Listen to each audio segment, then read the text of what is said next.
Question है cylindrical metallic rod in thermal contact with two reservoir of heat at its two end conduct a amount of heat q in time t।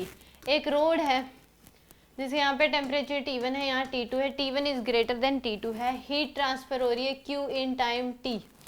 ठीक है जी।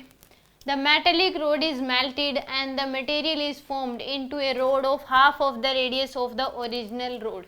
इसका जो अगर मान लो cross section area A था, इसकी radius अगर R थी, अब रेडियस क्या होगी हाफ, यानी कि एरिया क्या हो गया 1/4 हो गया, क्योंकि एरिया जो होता है वो क्या होता है पाई are square.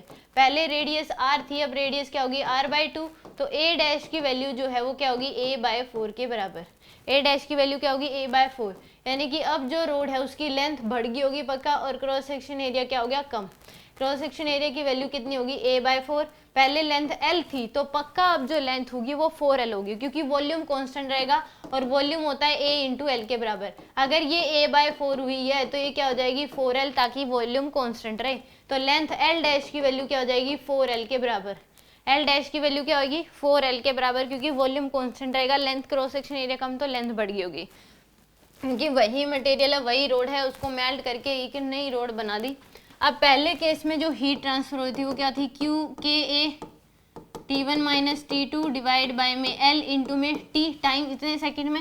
Second Q dash की वैल्यू K A की value A/4 T1 minus T2 into में T डिवाइड बाय L की वैल्यू क्या हो जाएगी 4L। तो यहाँ से आपके पास K A T1 minus T2 into T divide by में 16L, इसको लिख सकते हैं हम Q, तो यानी कि Q बाय में क्या आ जाएगी 16, Q बाय में कितनी आ जाएगी 16। बी ऑप्शन क्या होगा इसका करेक्ट होगा।